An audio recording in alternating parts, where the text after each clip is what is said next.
Land Use Committee for the Franklin Township Civic League.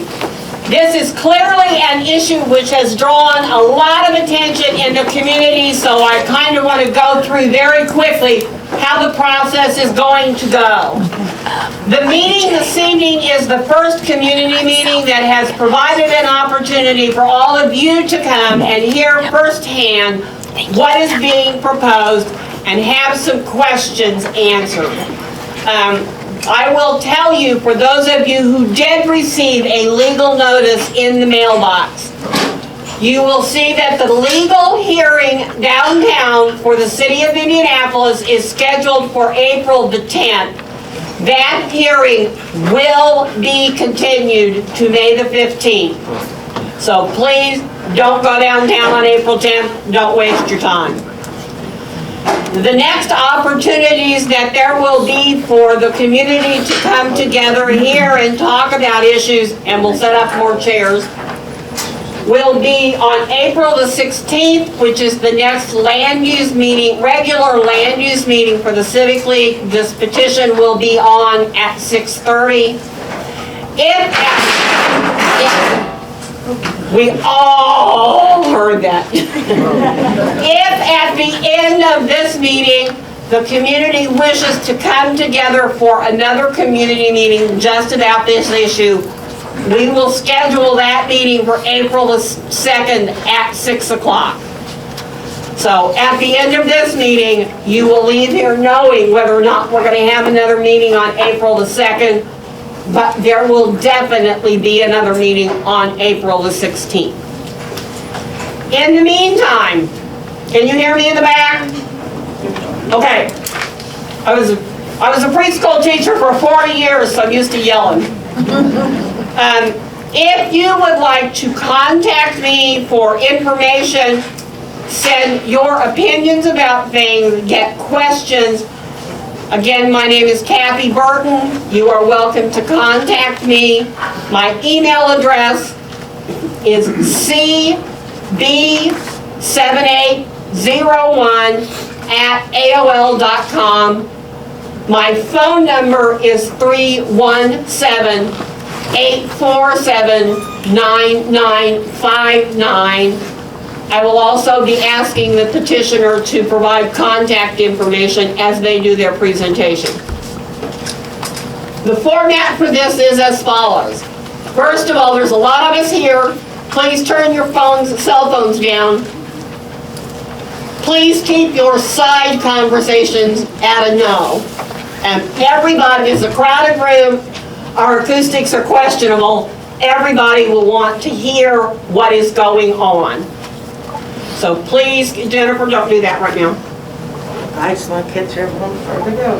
Please, like I said, please keep your conversations down. We are going to ask the petitioner to make a presentation initially. I would like for you to try and hold your questions until the end of that presentation. They were sent an extensive list of questions prior to this. You may get your questions answered. So please try and hold your questions. When we get to the question and answer period, I will call on you from the chair. I will do my best to keep track of who's first, middle, and last. But I will ask, there are several general issues that I know are going to be raised. I'm going to ask, in the interest of time, to try not and repeat questions that have already been asked. And I know that's difficult, especially if this impacts your property directly. The other thing is this. The Civic League has not taken a position on this. This meeting this evening is to gather information. This meeting is so that you can find out what you need to know is going on. So if it appears in any of my comments or how I conduct the meeting that we have taken a side, that is incorrect. Like I said, this is the first time. Half of our land use members are missing because of spring break. So there are actually 9 people on the land use committee. They do all live here in the township. That is a question that often comes up. They are all volunteers. We do not make the legal decision about the zoning. That authority lies with the city of Indianapolis. With that, the final thing is I expect all of you to be on your best behavior. Land use issues are very emotional, they are very personal, and I realize that tempers can flare, people do get emotional. I certainly don't blame you. What we want this evening is to get information out on the table. So with that, I'm going to introduce Joe Calderon, who is the attorney for this petition. And like I said, I'm going to ask you to try and hold your questions until Joe is done. Thank you. My name is Joe Calderon. I'm with Barnes & Thornburg here in Indianapolis. I practice real estate law, do a lot of land use and zoning. I've been out to the Civic League many, many times over the years. This is a pretty big crowd. But the good news is I recognize this is a public process. So you all are, of course, welcome. Those of you who received notice, those of you who didn't receive notice. We are here tonight to do an introduction of this project. We knew in advance that somebody would likely continue our case to the May hearing. So we look at this as an opportunity to present our presentation regarding the project, things that we thought were important as we did the conceptual plan, why we're doing this here, things like that. We know that there will be questions that we cannot answer tonight, and that's why we plan on coming back at least once, maybe twice more, depending on whether we are invited to the April 2nd meeting, and then of course on April 16th. My direct phone number is 317-231-7787, and my email address is jcalderon, CALDERON, at B as in Bravo, T as in Tango, law.com. Feel free, if you forget to ask a question or don't get an opportunity tonight, call or email me. This is clearly a top priority. It's a very important project. With me tonight are Matt Stipula and Brian Rossi. They're with the engineering firm of EMH&T. They will be able to answer a lot of technical questions.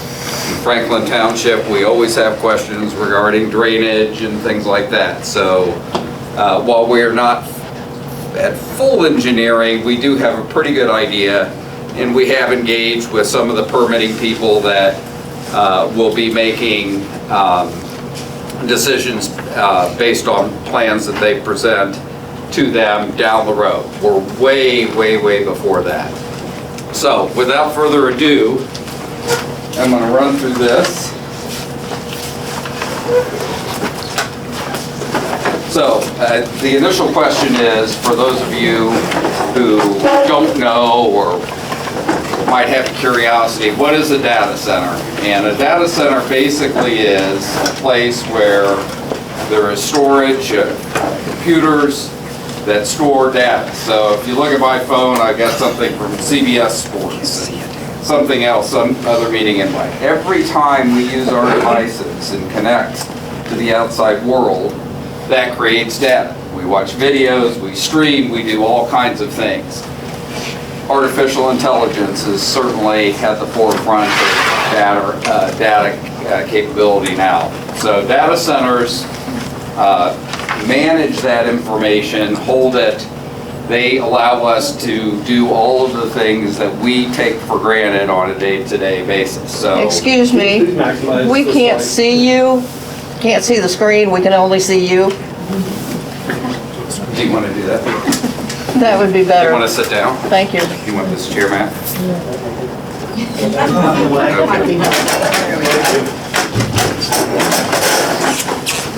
So, what's happened in the last few years, the state of Indiana adopted some statutes that basically encourage and want to be at the forefront of data centers, and they've incentivized them at the state level, okay? So what you've probably seen, and if you watched the news last night, the town of Pittsburgh approved a data center last night.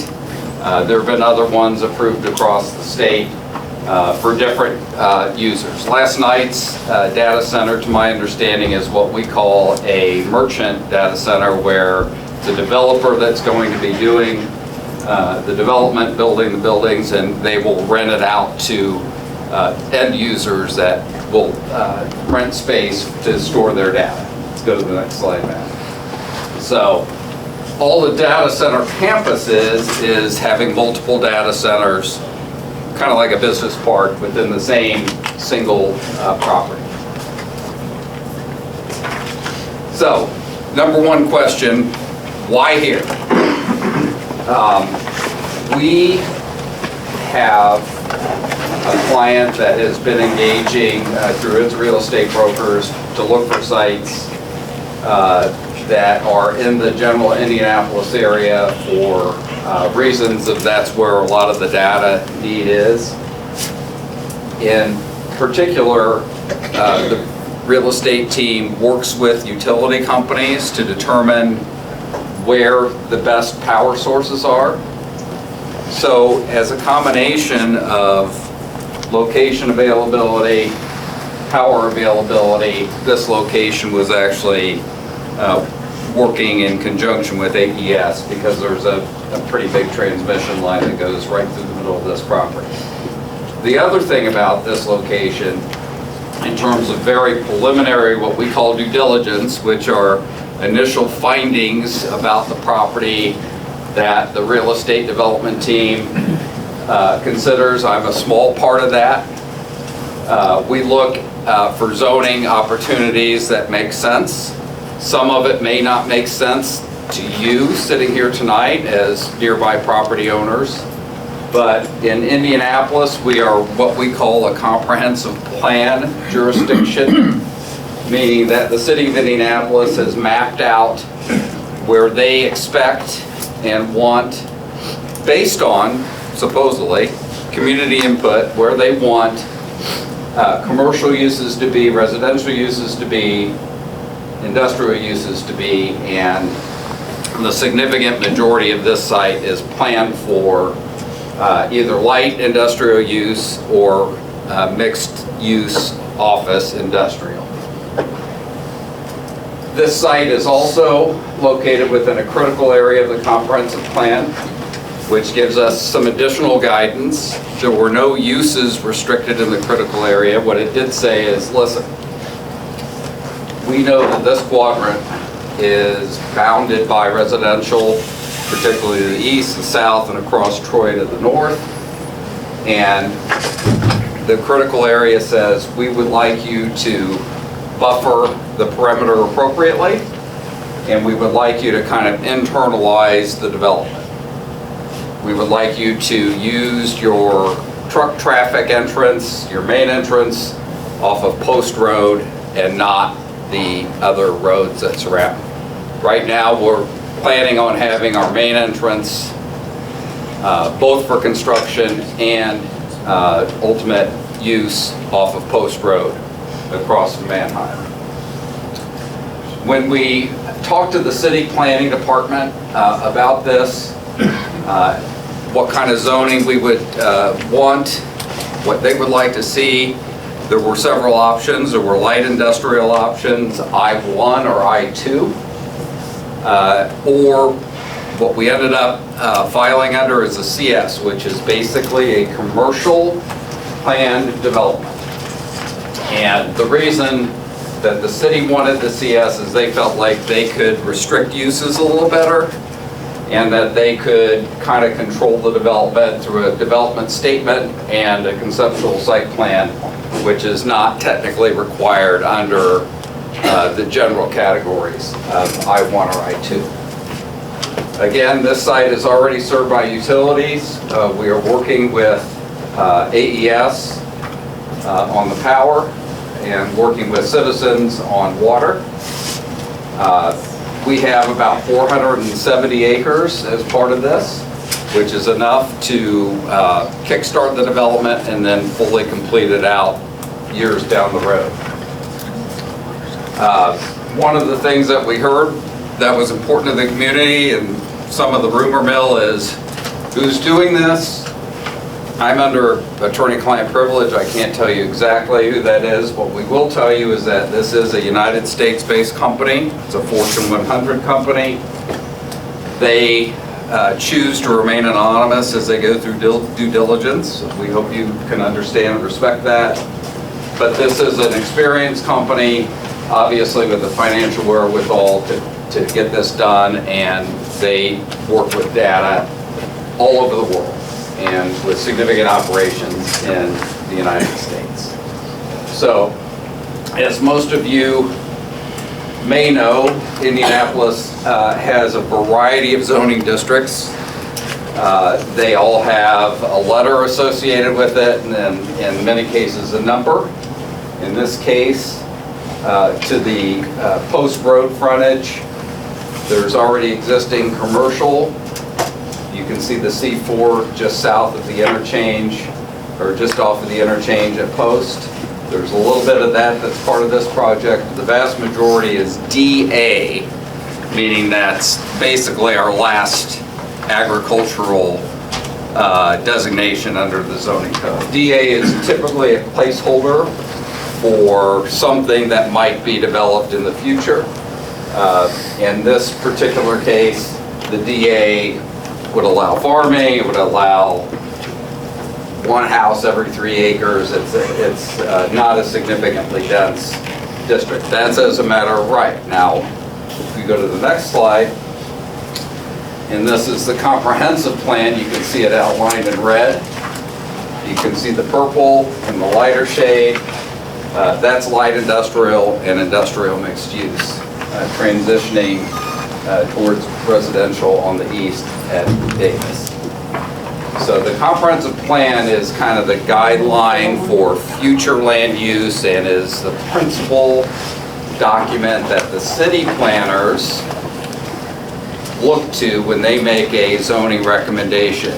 The city planners don't make the decision, but they do make a recommendation to the decision-making bodies, which in this case would be the hearing examiner of the Metropolitan Development Commission. She will make a recommendation to the full Metropolitan Development Commission, which is our plan commission, and then the Metropolitan Development Commission ultimately sends every rezoning to the City County Council. This is the area that we're talking about. You can see that we are bound, Troy on the north, Davis on the east, a little bit of Vandergrift at kind of the angle, and then running along the frontage and then along Post Road. So it's a pretty big chunk of property, no question about it. As mentioned, before CS zoning was chosen, these are some of the bullet points that are found in the principles of the CS zoning district and the preamble. It allows for just a more creative way to land plan. In this particular case, because we have a couple of ditches to the north and south, it allows us to work within those parameters, internalize the development, and create what we think is a really good design. And we'll get into that on the next slide. But this is, let's go to the table, Matt. These are the standards. So the CS requirement has a minimum amount of street frontage of 50 feet or way beyond that. Setbacks, off of 74 is only 10 feet. Off of Post, it's 10 feet. The maximum setback is 85 feet. We exceed all of those. And we're asking for a variance of the maximum setback because what we've done is we've provided, as you can see here and here, a minimum 150-foot buffer yard that is on the perimeter of Troy, Davis, and Vandergrift. That is well in excess of the standards at CS. It's well in excess of the industrial standards. We do have a maximum building height of 75 feet, whereas the CS standard is 45 feet.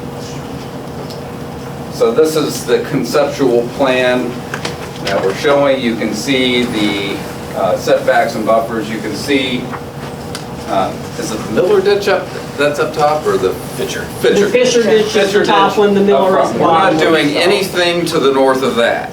We've talked to the city. It's a regulated drain. It's in the stream protection corridor. We're meeting all of our obligations to stay out of it, and we're developing to the south of that. As you can see, these are data center buildings. Not all will be built at the same time. A lot of the ultimate development depends upon the amount of power that will become available to the site and the amount of water that becomes available to the site, all of which is being investigated as part of due diligence. AES will build a substation in the middle of the property here, which will then feed smaller ones that serve these buildings. This building is an office building that supports the data center buildings. And the pink corridors are those feeders for the utilities to the data center sites. So you can see we've got in green shown here our buffer areas that are shown. This is a little diagram of what that looks like. These are going to be mounded with 10 to 15 foot tall berms, landscaping on top.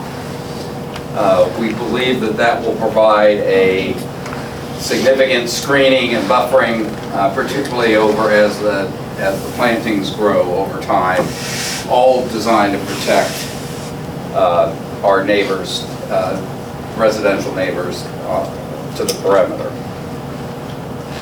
Let's go to the next one. So we talked about Fisher ditch. We know that that's in the floodway and 100-year floodplain. We're staying out of that. We will have to do in some fill of the floodplain. We will meet all the compensatory storage requirements.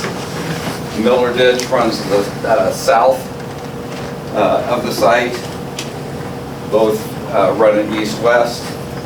So again, we have met with DPW, Department of Business and Neighborhood Services, just to talk about what development can and should take place within that area. As you can see, we're really trying to avoid development that impacts those two areas.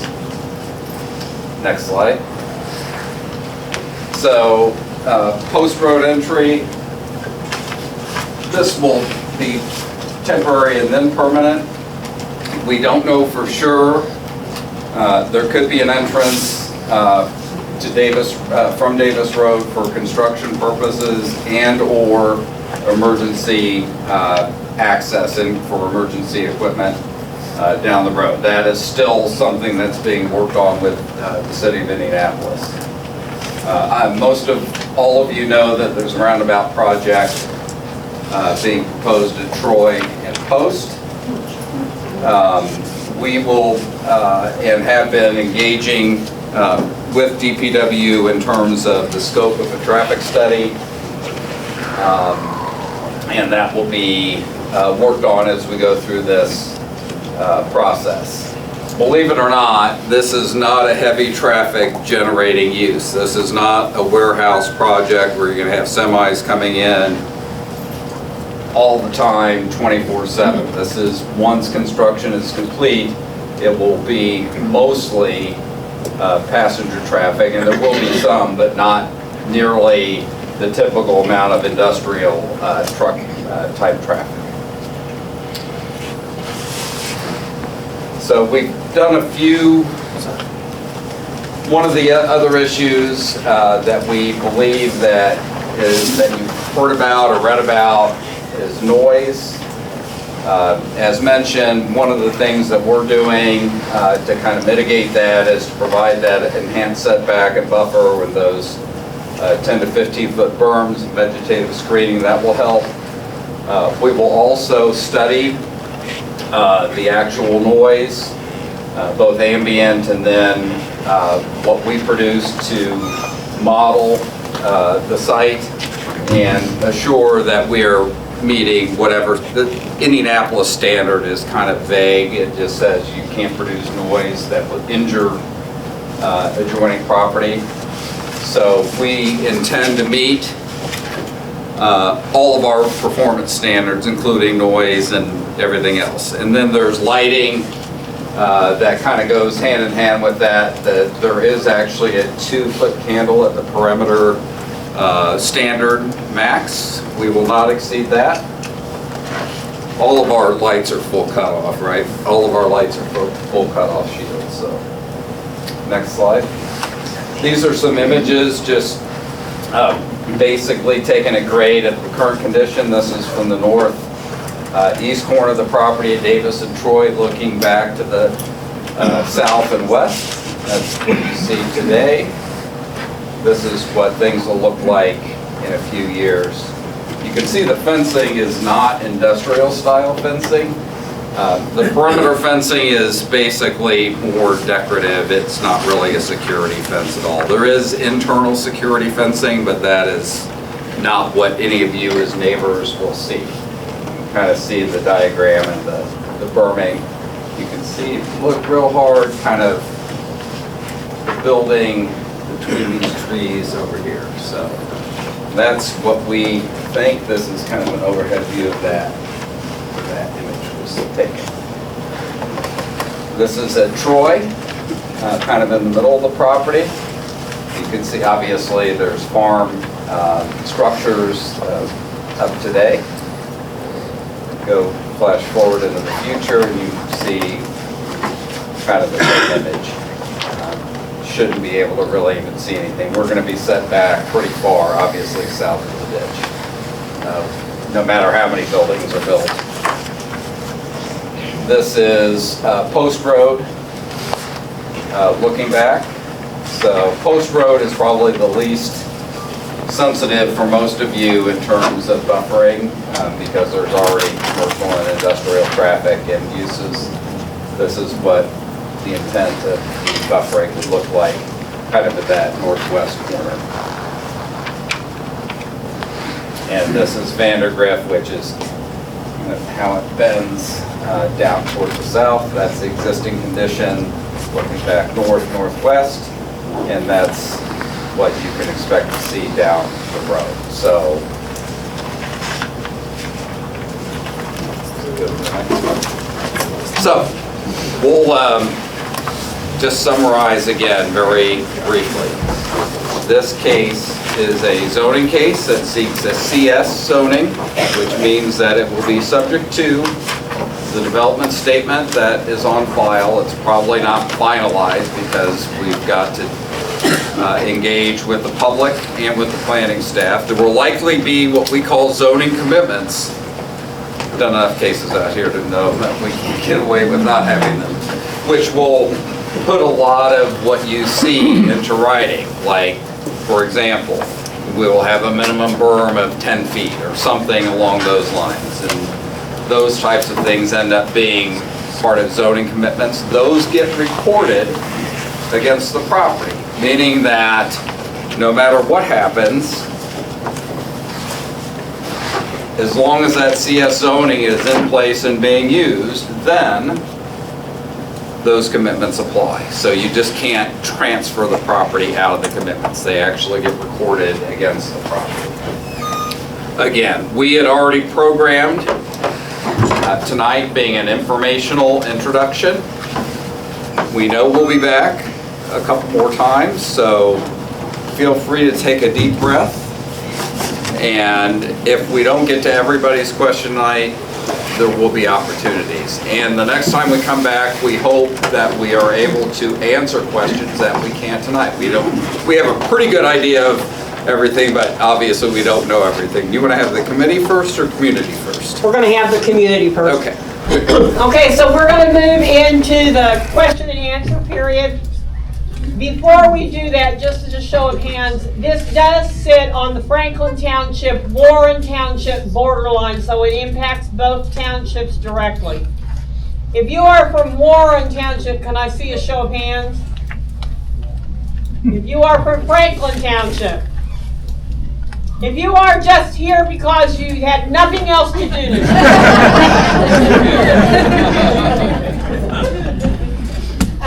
Also, I do want to mention that, can I see a show of hands for people whose properties are either directly across the street from this or whose properties directly touch this? So you can kind of see who your audience is. Yeah. I saw on the sign-up sheet a lot of Davis and a lot of Vandergrift. Yes. I will tell you that the email addresses that you put on the sign-up sheet, I do not share those with anybody without your permission. So if you signed up on that email address list, I'm not going to spread your email around, just so you will know. With that, we are going to open it up for questions from the community. And I'm going to do my best to try and recognize everybody. Please be patient with me. Nancy? Sir, I will hope my questions will be really quick answers. The letter that was received by one friend on Davis Road listed the homes to which it was sent. There were 4 houses on Troy, 4 on Post, 3 on Davis, and only 1 on Vandergrift. The other 15 houses along Vandergrift whose backyards back up to this property, were they notified? I didn't bring my affidavit of notice with me. Just so you know, the city of Indianapolis prepares the notice list.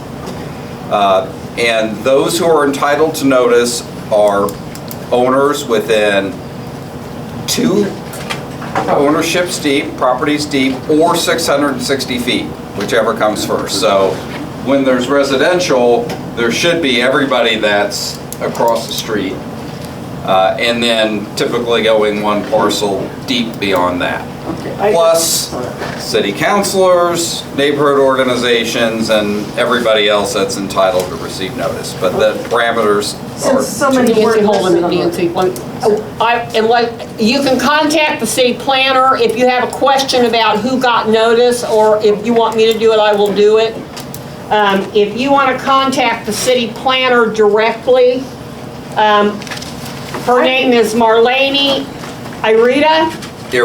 Irahita, sorry.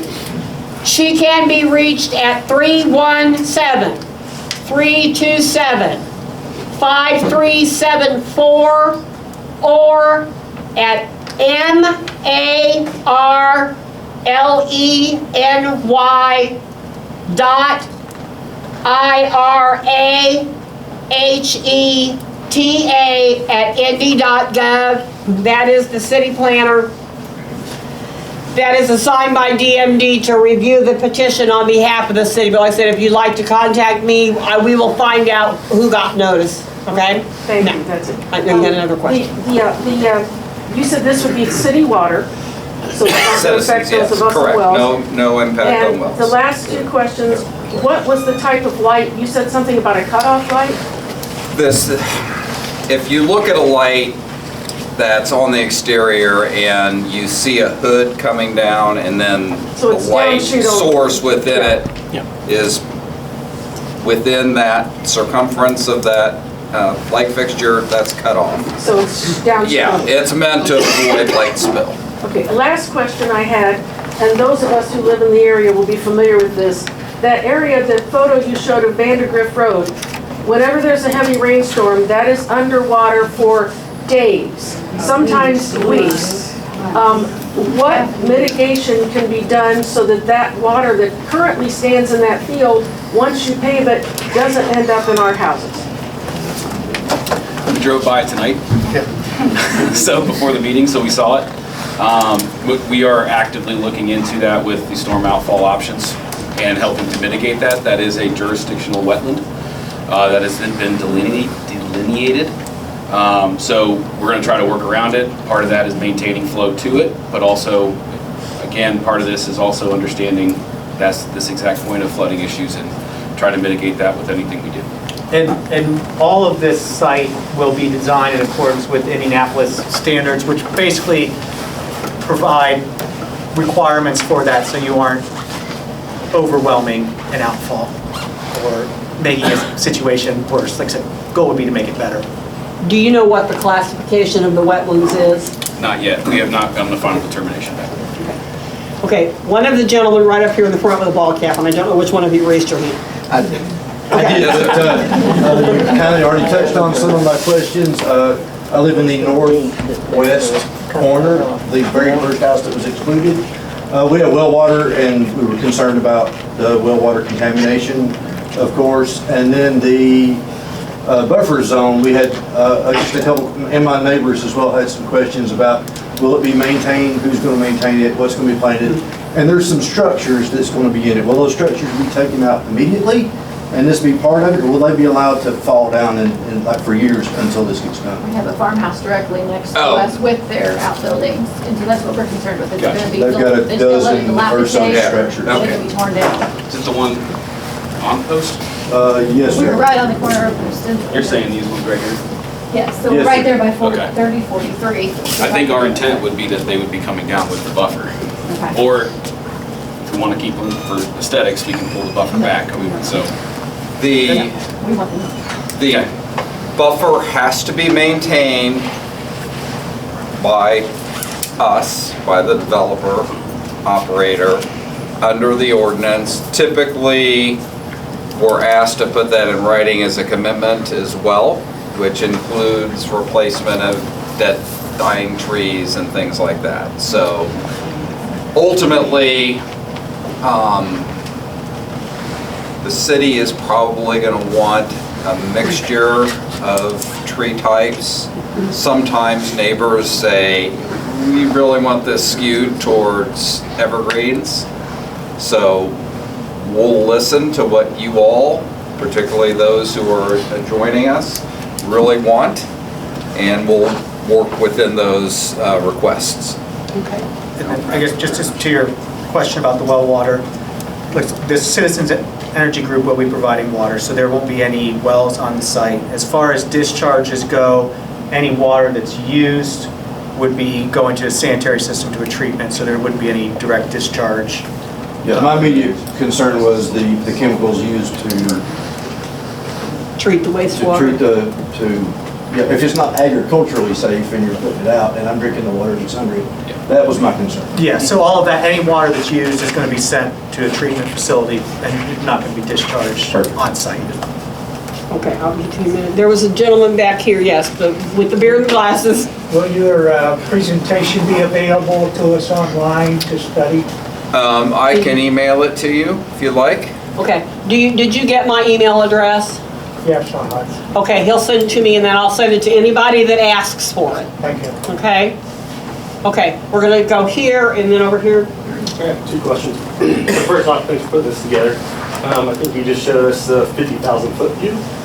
You didn't really give us the whole picture, I don't think. You didn't say how long construction would take for this. So construction, so it's a phase, so initially would just be the first phase, and it's about 18 to 24 months construction for that first phase. And that would be one building. Now you see there's 4 on here. The rate at which they're built is dependent upon the demand for them. But it could be 5 to 10 years for full build out. So you're saying I have to live across the street, possibly 10 years of construction?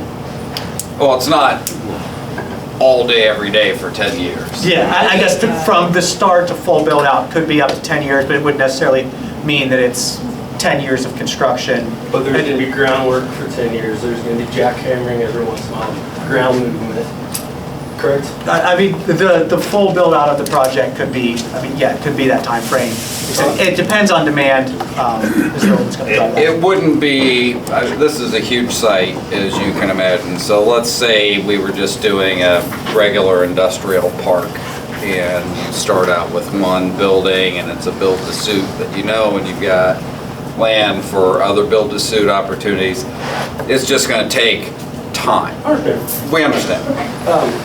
Kind of follow up. We sent out a large group of questions, and I don't think barely any of those were answered in this information. When will either yourself or Deep Ventures LLC answer that question? Well, it's a little overwhelming to go through all of that Well, you for should have been tonight. prepared for So this meeting, correct? we are prepared. We wanted to, this is an introduction, so those questions that you all have here tonight live, we will answer, and we will, So you're gonna work on the list? yeah, we've already started working on it. It was a pretty long list. Is there one of my follow-ups? Realistically. But you're welcome to When? ask from that list, so. Just one other question, you don't take any disrespect to this. Would you raise a family living with this in your front yard or backyard? Would I raise a family? Tell us that. Well, That's a question that is often asked, and we're gonna skip over that for now. I understand, but I will tell you one experience about where I did live at one time, and it was my fault, because 12 acres of property, this is gonna. I understand, but please understand this. As Buy my mentioned, property? okay, let him answer the question. as mentioned, this property has been planned for industrial use. And I'm sorry if you weren't aware of that or that it doesn't make sense. So we're not taking a dart and saying, we're gonna jam this in next to people that don't want it, and this is supposed to be residential subdivision. It's just not. I did have an experience where I bought a house and I didn't pay attention to the thoroughfare plan, and guess what? Traffic like quadrupled. I get it, it's tough. Same thing here, this is just, it's a reflection of what the comprehensive plan suggests for this site, so we're gonna do the very best we can to mitigate concerns that any of you have about the impact of this development upon your property. Have you and I been communicating by email? Oh, yeah. Okay, I thought That's so. Andrew. My name's Andrew Filler. Okay, I'm gonna go here and then I'll come over here. And then we'll go back. tie-in. Well, no, I'm sorry, I gotta go in order. Okay. First of all, I want to address critical area 003. This neighborhood group that has been involved, the Greater Troy Neighborhood Association has been very involved with the comprehensive plan for 20 years. So we do have a clue what the comprehensive plan says. And it says, part of it already, should include a land buffer demonstratively sufficient in size to significantly mitigate any light, noise, or visual intrusion to adjacent properties. Agreed. It also says, will stimulate jobs and a balanced property tax. You haven't talked at all about all the abatements, tax incentives, not having to pay sales tax on all this equipment and everything, and whether or not we're going to end up paying for the AES substation through all of our utility bills. We can tell you this, Jennifer, you as a neighbor and a taxpayer will not be paying for the substation. All the stuff that's needed to support this project will be paid for by the developer. And yes, there are tax abatements that the state gives on the equipment. And yes, there will likely be some sort of real property tax abatement. But keep in mind, that gets phased out over time. And with this investment, there will be significant economic benefit to this community. This is something that I've heard after bringing many, many residential subdivisions through the past number of years. When are we going to get commercial? When are we going to get industrial? So we would be no different than any other industrial developer that would look to this site. Every single industrial developer would ask for a tax abatement. All you have to do is look up further north on Post and Pepsi and the other developments. Those are all abated, but that doesn't mean that's a bad thing. That brings those opportunities to that neighborhood, as will this neighborhood. Okay, can we move on? I want to correct one thing you said. You said that this goes with the comprehensive plan. There's about 80 acres on Davis Road connected to Troy and Vandergrift that on the comprehensive plan show it to be the lowest density of housing. Understood. And you're saying that that was okay, and in the critical area, you said there were no exceptions. Yes, truck stops are exempt from. So we're not doing it. fine. You're correcting absolutely, you. you are correct, Jennifer. There was truck fueling stations were taken out as a use removed. My fault on that. So as you can see, we're not developing anything at that northeast corner. Right here's what I'm talking about. All of this is supposed to be the lowest density housing.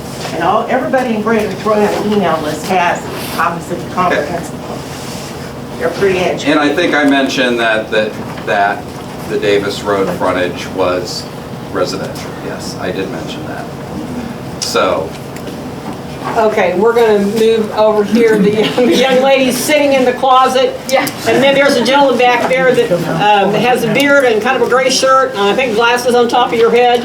You'll be next. And then the hand that's up, that's got a kind of a denim shirt, and I can't see what the face is attached to. Okay, forgive me for not standing up, I've just got stuff on my lap. So, to tie into his question, you said that you're working on the list of 60 or so questions. Is there a date that you can commit to for accountability purposes, or even a general time frame? I hate to leave it so ambiguous. we will have those all answered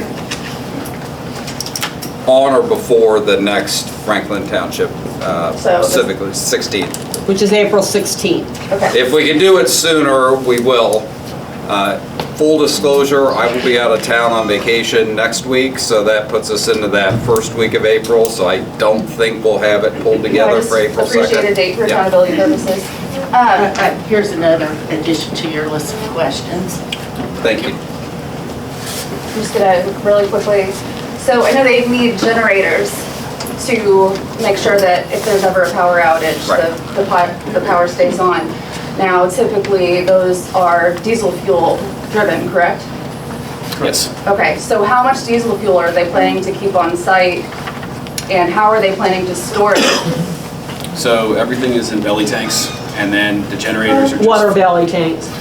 Basically, the generator sits up top, and you got a tank underneath it for the diesel.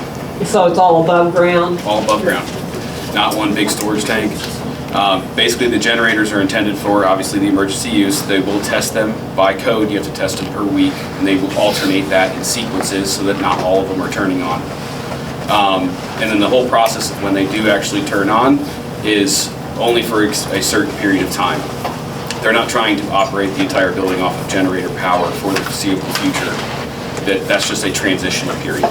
Okay, and is that something, like the timeframes for that, can that be built into the zoning commitments that you mentioned? And then how are the zoning commitments enforced? Well, they are enforced by, we typically name the Civic League, and then folks that are within the notice period or in the form are automatically benefited parties. The reality is this: if something bad happens and we fail to live up to a commitment, it's typically the Department of Business and Neighborhood Services who does code enforcement that will come out and cite a violation. They're pretty hefty fines, injunctive relief, etc. Sometimes it can be pretty ticky-tack, and sometimes it can be significant. So in other words, I've had clients that, you put your landscaping on the inside of your fence instead of the outside. Well, guess what? You have to deal with that. So that wasn't a major deal, but the code inspector saw it, so they read those commitments very carefully. And we will limit the time that we test the generators. How much time? During the day hours. So, I mean, how long do they run? I specifically don't know how long they actually run them, but I know You that said once a week you'll be testing one? each one, it's once a week, each one tests for a period of time. And So once a week and not once a month? Correct. He said once a week.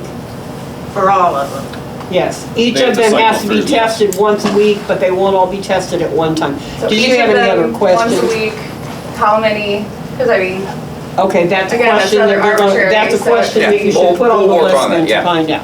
I said, you're playing the numbers there, it could be literally 24/7 potentially. with Well, that I'd say information. the number of them is ultimately going to be dependent on the technology, and that could change from one building to one building as there's new technology available, more efficiency. But all of that's going to be accounted for when we're looking at the noise for the site is going to account for those generators. Okay, the gentleman that is back, okay, we have the gentleman that is with the glasses on the top and the beard, then there's a lady that is up here, and then all the way in the back, the gentleman in the green jacket and ball cap. So sir, you are first. Yes, sir. Okay, you mentioned that there'd be a percentage of spill into the ditch, right, Fisher Ditch?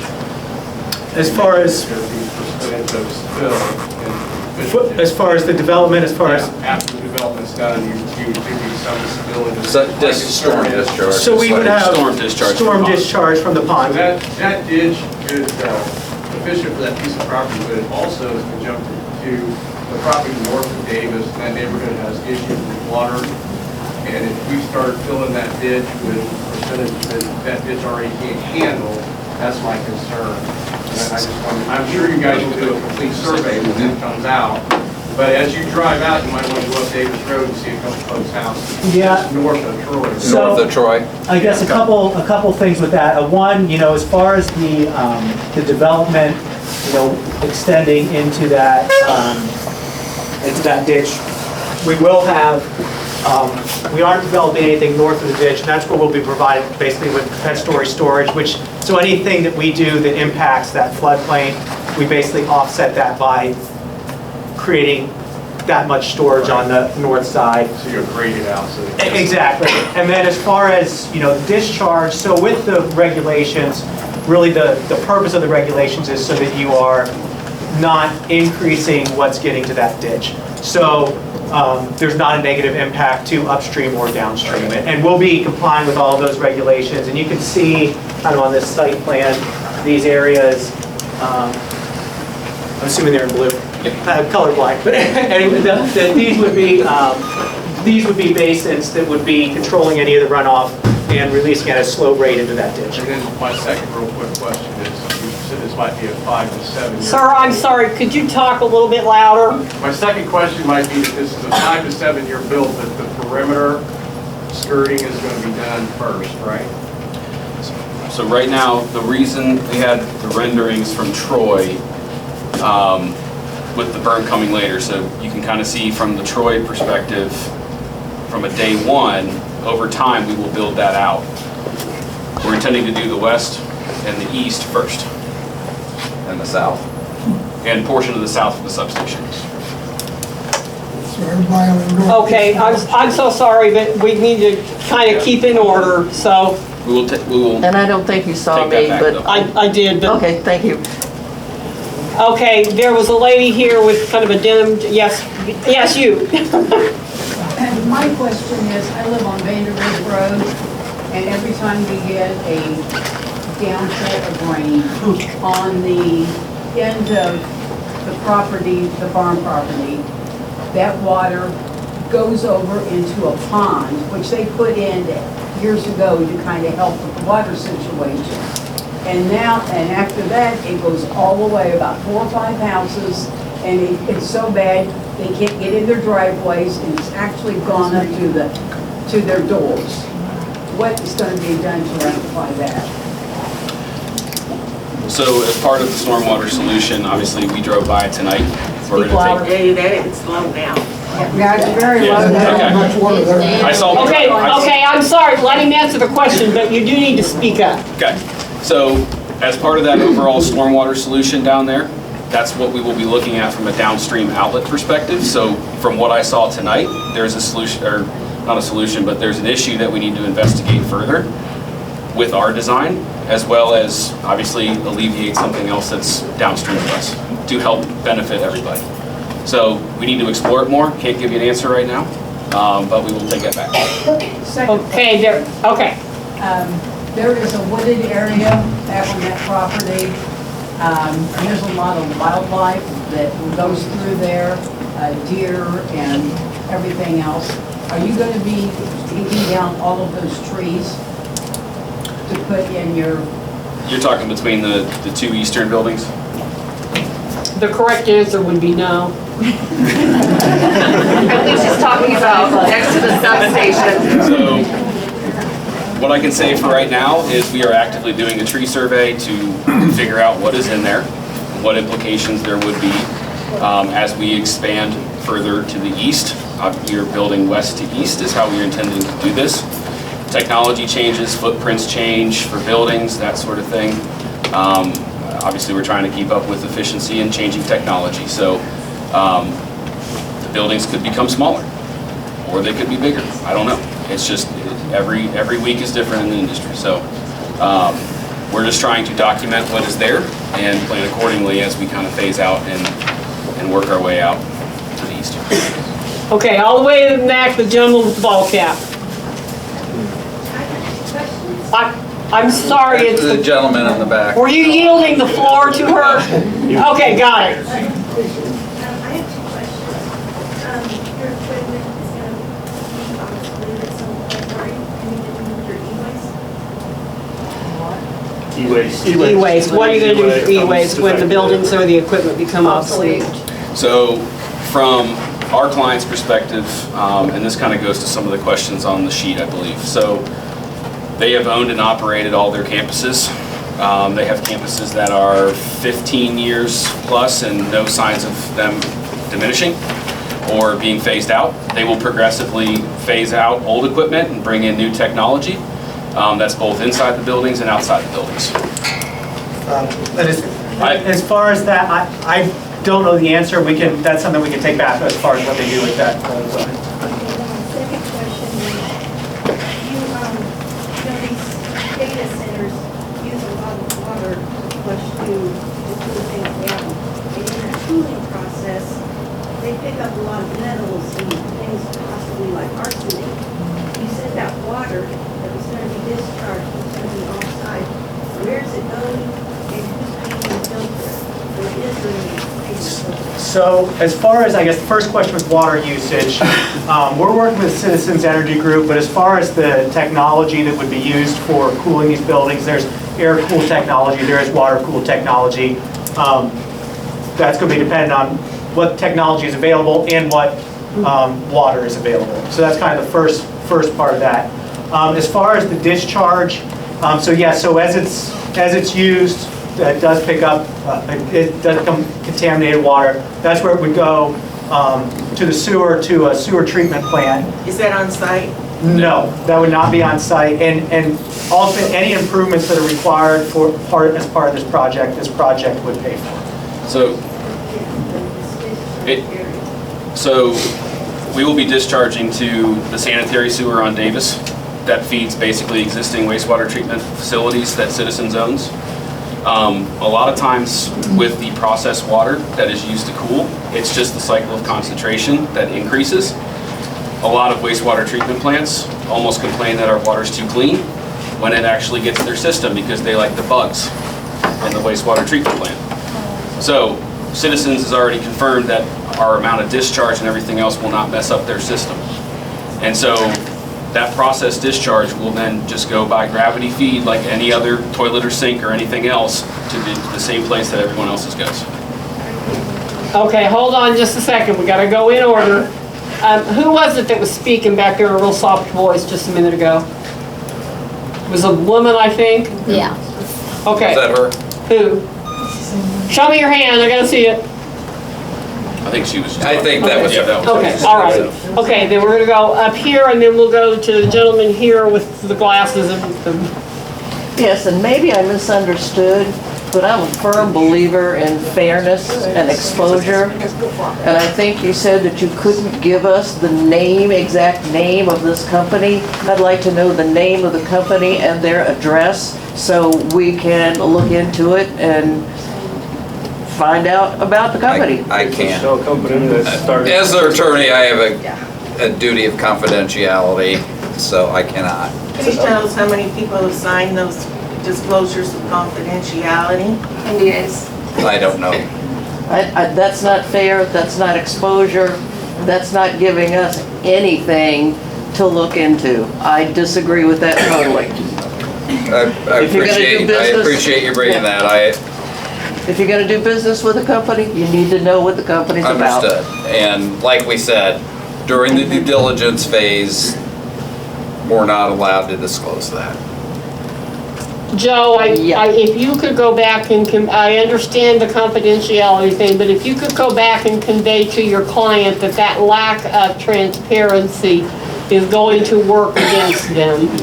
I think the community would appreciate them understanding that We'll take quite that back, clearly. yeah. Okay, this Thank you. gentleman right here. I know myself, Jonathan Scomac, Ray Scoman, my employer over at Mannheim, we've been fighting Comcast for at least over 10 years on getting better internet. And the fact that you guys are a data center, you need so much bandwidth. Are you finally going to get Comcast to lay different lines, or is there going to be a whole new company altogether? And how much is the new internet going to be available to everyone in the area? What we can say right now is they're coordinating with multiple providers. They have lines in varying locations around this area. Because currently there's only AT&T, which only offers DSL on post, and Comcast, but literally like 2 blocks over towards Ferguson or Hannah, you can get fiber, but Comcast will not allow it on this road because they own the poles, lines, and everything else. So I'm just curious how you guys are going to navigate that to run. Yeah, there will be one or multiple providers to and from the campus. It's not yet known where they're coming from or who they will be, but there will be additional telecommunication lines coming to feed the data centers. Okay, I'm sorry. There's a lady here in glasses, then there's a lady back here, and then I see an arm up back here that's got the man with the blue sweatshirt. So that'll be, what, half the people in the room. Okay, right here with the glasses. You right there. You what? That gentleman. You missed him. Oh, I'm sorry, okay, him. Oh, no, I saw his hand, he just wasn't next. But if they're willing to let you go next, let's go with it.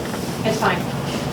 Question about environmental studies, the wetlands, what kind of sustainability the campus is going to have? Is there solar? Is it geothermal? Is there anything that is actually helping? So in most instances, I mean, we're going to get our power from AES.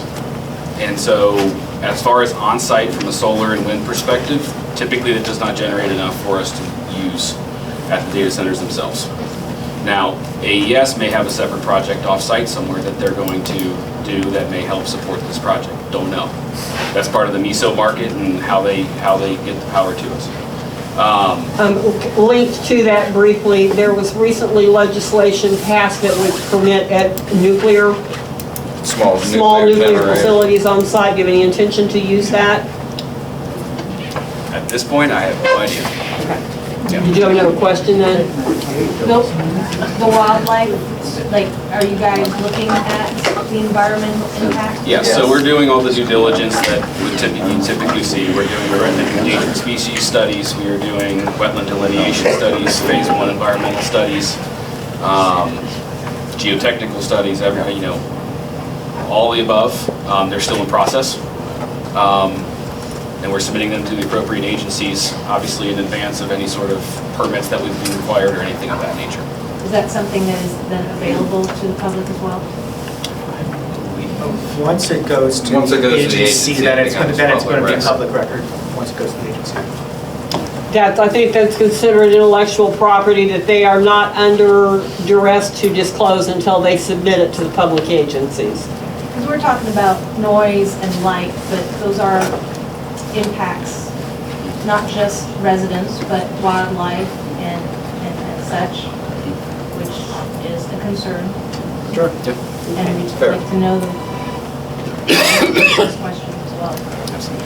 Okay, the lady right there with your hand, that's you. Yeah. Can we confirm, are we talking about an AI data center versus just a regular data center? What are we? So Because it makes a difference. I mean, I don't know if people know, it makes a difference. we can say it's not a Bitcoin. It's not a mining I mean, if operation. we're talking about an AI data center, the usage of electricity, water will make a large difference. it also is not gonna employ as many people. So when we talk about what it brings to our community, it's going to bring a lot less. So are we confirming we're talking about an AI data center? Or are you going to be vague and not tell us? At this point, we just don't know. I mean, it's the way the nature of the business goes and the various other due diligence efforts that we're going through. Can you tell us how many people were thinking about being employed in the first phase? So- Not construction, you're talking about once it's built? Yes. Yeah, after completion, during operation, it'll be about 100 jobs. So we're talking AI data center, then, because that's gonna be an AI data center. Not necessarily. Do we, so I Per assume building, in the 100 questions- per building. So if there's 4, it'd be 400. So, They're programming 4 if the power is available. Okay, I'm sorry, there was So somebody the over. wages would be about 100,000 per job. So it's not a small, insignificant amount of revenue that's going to be associated. Okay, the gentleman, or lady, I'm sorry, oh, Abby, I'm sorry, recognize you, and then we'll go up here to this gentleman. So as far as elevation of the property, what it is now, we've talked to that, we have well, and you say it's not gonna affect it. We have a very high water table here. I'm on a jet pump. Any construction affects it. My well has been affected multiple times with the massive construction that's gone on here recently, and it's nowhere near this. What's your planned elevation of completion? And how much of the property will be in non-permeable surfaces, including gravel, because you think it's not, and it is. So overall impervious surface, we're typically a lot less than a typical like trucking facility or something of that nature where obviously we have big buildings, but it's hard to say. It's hard to say right now. We will definitely be within the stormwater ordinance at this point. And we're typically a high impervious use with structural stormwater BMPs that were designed along. 50%, 70%, 90%? At this point, I would say 75% tops. It's non-permeable? Non-permeable. Yep. Of the 400, almost 500 acres, 75% And non-permeable that's probably surface on the high side, but that's what I can say right now. with wetlands attached that are and flooding. My other question is, we sent multiple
the state has decided that it wants to use to lever these types of projects and these types of investments. You're talking about sales tax?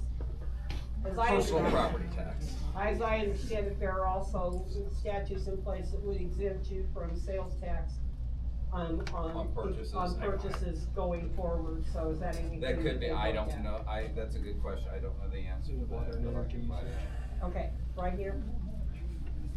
How are your water basins going to affect our wells?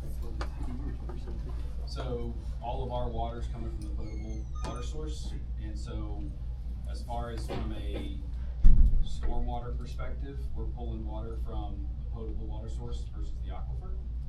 And so we're discharging to the streams as it would any other situation. But won't those be filled with groundwater rather than? The ponds? Yeah. No, Surface water. Surface water. So the surface water from the impervious areas, the buildings and everything else will flow to those ponds. Will be separated from all of the groundwater because we're not promoting on the infiltration or anything, and we will discharge to the stream. The current drainage code says basically that they are not supposed to send water off of the property any faster or in any greater quantity than it goes now. That's what the code says. And if they build it properly, you may see some relief, especially that sheet drainage that comes across Vandergrift Road. We can talk in later meetings about how that could be monitored. I'm just wondering if those ponds that or basins that you're digging, is that gonna take groundwater away from our wells? No, if anything, we'll seal them off so it doesn't. And then my other question is, are the farmhouses on Troy going to be torn down? At this point, no, I can't say one way or another. I mean, we're purchasing the property. Do you want them gone? Do you want them gone? No. I mean, I know which ones you got. Yeah, you want the one. Well, if it's a buffer, it's a buffer, it's not an abandoned building. Yeah, we just don't want an abandoned house. Right. What And it's only if it is abandoned. Right. I think part of it is in the past, sometimes homes have been attached to the property, but they just sit there empty and they're not monitored and they become an attractive nuisance to people in the area. Yeah, We've had a we couple get of that. fires from empty homes and I Yes. don't think anybody wants that. No. Okay, I'm gonna go to the lady up here. You get the last question from the community for right now. Okay, Make it a good one. The data centers emit electromagnetic frequency, EMF. What's a typical reading coming off of your existing buildings from your client? We can't hear. We have no clue what. She asked about what the typical, it's electromagnetic fields, what the typical, they're called EMFs, what the typical EMF readings are from these facilities. Okay. We'll get that answer, we don't know. We need that answer. We don't. Okay, we're gonna go now to, if the land use committee has any questions, and then we're gonna talk about next steps. So, Okay, first question, you plan on using any geothermal, cooling? Not Either currently, through no. wells or open source? You guys need to speak up there. okay, he was asking, don't leave yet if you wanna know when the next meeting is gonna be. He asked if there was going to be geothermal cooling used, and Brian's response was At this no. point, no. That's not one of the options. Okay, anything else, Mark? Danny, got anything? Robin? Yes, Okay. several questions. Thank you. I know that you're saying that this company wants to be anonymous and that you state that the company is headquartered in the United States. Are they a United States company or are they owned by a foreigner?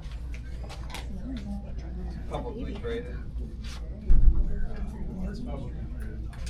Does that mean that they're? Publicly traded. And which Okay, I market? get it. So, any of us And which can buy stock it exchange? if we want, or it may be in your portfolio now, so, fun. Anything else, Robin? Of course, I'm very, very, very, very sensitive to natural resources, wetlands, and talked to IDEM and asked if there were wetlands present on the site. They suspect there are, and they said it would be the responsibility of the developer to get a wetlands delineation report impacting the potential area. And also asked about the two, I call them ditches, but they state they are streams and would require a permit from our office for any placement of fill within those channels. So the questions that I have are you doing the report for the wetlands? Yes. And I understand you don't have a classification yet for the one wetland. Yep. But will that be submitted to the city planner? Yeah, I don't know if it'll go to planning or, we're going through internal reviews right now of the completed study, and then it will go to IDEM Okay. for jurisdictional review. Okay. Yep. And then you say you're doing a tree assessment is it a certified arborist? Yep. Okay, and then are you gonna put some kind of tree preservation plan together to say what you're taking away and what you're gonna put in and what you're saving? Yes. Alright. Thank you. I think I have one more question, let me check this. I made notes. I'm kind of curious, and I know this is all very preliminary. I'm a little concerned about that variance about the height of the buildings. And you're saying you cannot answer that question because you're not sure of the request of a potential client or person that's gonna house this. So am I, just to understand, is each of these buildings at this time speculative? There's not contracts for any of these buildings from a client, am I the understanding that? client would develop, own, and operate each of the buildings. So it's not the one like Pittsburgh last night, that's a merchant data center, meaning that is speculative. They'll build it and lease out space within those buildings to different users. This is owner occupied and used, so it's not speculative from that standpoint. The reason that we don't know the exact heights at this time is because things do change, so we built in a little flexibility. Right now, the buildings that they are building are in the, 40? Preference is single story, 40 foot is on average. Okay. Can I ask a question then? Of course. Knowing that. So the buildings that are closest to the residents on the outer, there's the one up here and the one, is that down there, is that a building or is that a substation? Down there in the. Yeah. That's a building. Yeah, that's good. Can you have a commitment saying that those will not exceed a certain height so they don't encroach on those residents that are next to those? We'll take that back and take a look at that. Okay, at this point, we've all been doing this for about an hour and a half, and those of you that are standing, are probably ready not to stand. So, what I need to know from the community is this. Our next land use meeting, regular monthly land use meeting is on April the 16th. This will be, and it will be at 6:30 in this building. Do you want to have another community meeting on April the 2nd at which we can ask more questions? The petitioner can come if you would like them to, or it could be an opportunity for the community to organize and talk with each other and learn a little bit more about the process and what your options are as residents. Will they be able to answer the questions they said they couldn't answer today? Probably not on the 2nd of April. Maybe not all, maybe some of them, maybe not all of them. It just We can either invite them or not invite them. It would be a chance, like I said, for the community to talk with each other and try and get a little organized, to learn a little bit more about how the zoning process in Marion County works. It could provide more information. They did get a very extensive set of questions that didn't even cover everything that we want them to answer, but they will not, they're saying no, probably not answers until the 16th of April. So there's a two-part question. Do you want to have a community meeting on April the 2nd? And if so, do you want the petitioner to come? So we're gonna do a straw poll. First of all, who would like to have another community meeting on the 2nd of April? Okay, that will be scheduled on the 2nd of April, right, April 2nd, right? At 6 o'clock. How many of you would like to have the petitioner come? Oh, Okay. not very popular. We couldn't answer anything. So, if as a community. I get it, I was a Walmart guy for 20 years. I know. Whether you are in favor of this, opposed to this, or still don't know, that will be a community meeting on April the 2nd at this building at 6 o'clock. I would say will last about an hour and a half. Other than that, the next meeting where we would expect the developer to come back with a lot more information, like really a lot of information. Yes. Is April the 16th, and it will be at 6:30. Again, if you got a legal hearing and it has the date of April 10th, downtown, that will not be the hearing date. It will be no earlier than May the 15th. With that, I want to thank everyone for coming, everyone being patient. As you leave the building, please be careful. The line of sight to get out of our parking lot is difficult. Watch out for the traffic.